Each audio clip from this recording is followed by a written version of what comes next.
Sangh Parivar സഹയാത്രികനായ T G മോഹൻദാസിന്റെ വിദ്വേഷ വീഡിയോയ്ക്ക് എതിരെ പ്രതിഷേധം ശക്തം. നിന്നെ ആരാടാ ഇപ്പൊ ഇങ്ങോട്ട് കെട്ടിയെടുത്തത്?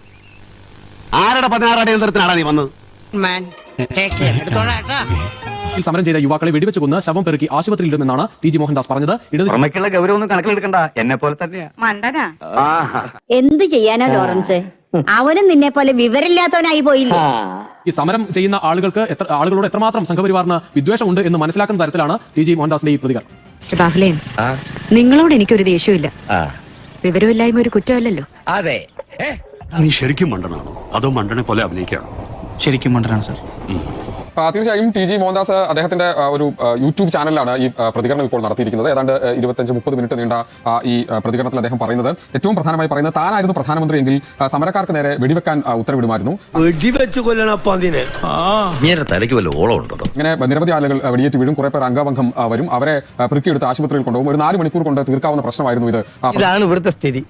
ഇയാൾക്ക് പിരാന്താണെന്നുള്ളതിന് ഇതിലും വലിയ തെളിവ് ഇനി എന്താണ് വേണ്ടത്? പ്രധാനമന്ത്രി നേരത്തെ ഗുജറാത്ത് മുഖ്യമന്ത്രി ആയിരുന്ന സമയത്ത് ഗോദ്ര കലാപം ഉൾപ്പെടെയുള്ള വിഷയം വളരെ വേഗത്തിൽ അടിച്ചമർത്തിയിട്ടുള്ള ഒരാളാണ്. അദ്ദേഹത്തിന് ഇത് ചെയ്യാൻ കഴിയുമായിരുന്നു എന്നുള്ളതാണ്.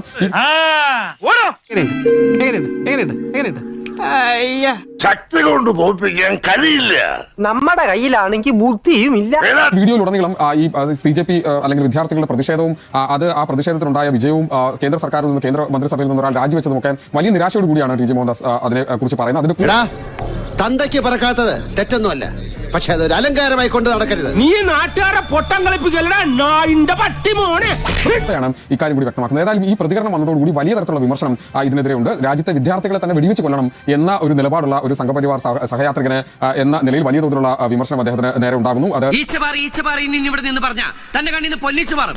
മനസ്സിലായി. വെറുതെ വഴിയെ പോയ വയ്യാവേലിയില്ല പിടിച്ചു വെച്ച് സ്റ്റേഷനിൽ കയറി ആകെ നാണക്കേടായി.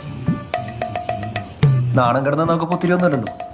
പലതരത്തിൽ പല വിഭാഗത്തിൽപ്പെട്ട വിദ്യാർത്ഥികൾ എല്ലാവരും ചേർന്ന് നടത്തിയ ഒരു പ്രതിഷേധം. അതിൽ തന്നെ പലതരത്തിൽ അദ്ദേഹം പറയുന്നുണ്ട്, അതിൽ ഉയർത്തിയ മുദ്രാവാക്യങ്ങളെ കുറിച്ച് പറയുന്നുണ്ട്. അവരെയൊക്കെ ആ തരത്തിൽ നേരിടണം എന്ന് പറയുന്ന ഒരു വീഡിയോ ആണ് അദ്ദേഹം പ്രസിദ്ധീകരിച്ചിരിക്കുന്നത്. അതുകൊണ്ട് തന്നെ വലിയ തരത്തിലുള്ള വിമർശനം ഇതുമായി ബന്ധപ്പെട്ട് ഇപ്പോൾ ഉയരുന്നുണ്ട്. ലെഫ്റ്റ് ടു മൈസെൽഫ്, എനിക്ക് ഈ സിറ്റുവേഷൻ കയ്യിൽ കിട്ടിയാൽ ഞാൻ എന്ത് ചെയ്യും നിങ്ങളോട് പറയാം. I will impose curfew in that area. Jantar Mantar പരിസരത്ത് ഒരു 4 സ്ക്വയർ കിലോമീറ്ററിൽ കർഫ്യൂ ഇമ്പോസ് ചെയ്യും. ജനക്കൂട്ടത്തോട് പിരിഞ്ഞു പോകാൻ മൈക്കിൽ ആവശ്യപ്പെടും. 3 തവണ ആവശ്യപ്പെടും. പിന്നെ വെടിവെക്കും. ആളുകൾ ചിതറിയോടും. കുറെ പേര് മരിക്കും, കുറെ പേര് മരിക്കില്ല, കുറെ പേർക്ക് അംഗബന്ധം സംഭവിക്കും. ഏകദേശം ഒരു 4 മണിക്കൂർ കൊണ്ട് ഈ രംഗം ശാന്തമാകും. ശവങ്ങൾ പെറുക്കി ആശുപത്രിയിൽ എത്തിക്കും. So many things will happen. താൻ പറിക്കും, പഴം പറിക്കും. പണ്ടാറടങ്ങി കുത്തുമാലയെടുത്ത് പോട്ടെ നായിന്റെ മോൻ നശിച്ച് നാറാണക്കല്ലെടുക്കും.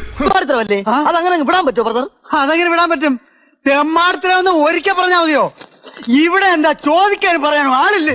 ജന്തർ മന്ദറിൽ സമരം ചെയ്ത വിദ്യാർത്ഥികളെ വെടിവെച്ചു കൊല്ലുമെന്ന പരാമർശത്തിൽ RSS സഹയാത്രികൻ ടി ജി മോഹൻദാസിനെ അറസ്റ്റ് ചെയ്യാൻ നീക്കം നടക്കുന്നു. എന്റെ വേളാങ്കണ്ണി മാതാവേ, ഇവന് കുറച്ചു ബുദ്ധി ഉണ്ടായിരുന്നെങ്കിൽ മന്ദബുദ്ധി എന്നെങ്കിലും വിളിക്കായിരുന്നു.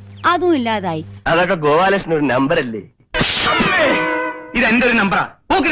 അതിൽ വേണ്ട തെണ്ടി. ടി ജി മോഹൻദാസിനെ പോലീസ് കസ്റ്റഡിയിലെടുത്തു എന്ന വിവരം ഇപ്പോൾ പുറത്തുവരുന്നു. കൊച്ചിയിൽ ഇവിടെ നിഷ്ക്രിയമാണെന്ന് ഞാൻ പറയില്ല.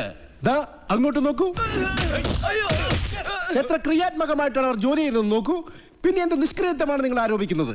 തിരുവനന്തപുരത്തേക്ക് കൊണ്ടുപോകും. വിവാദ വീഡിയോ അപ്ലോഡ് ചെയ്ത ഡിവൈസും കണ്ടെത്തിയിട്ടുണ്ട്. പൊതുജനങ്ങളുടെ ശ്രദ്ധയ്ക്ക് 2 ദിവസത്തിനകം ഞാൻ കൂടുതൽ ശക്തി ആർജിച്ച് ഇവിടെ തിരിച്ചെത്തുമെന്ന് ഊന്നി പറയുകയാണ്. ഒരു ചുവന്ന സ്വിച്ച് കാണുന്നുണ്ടോ?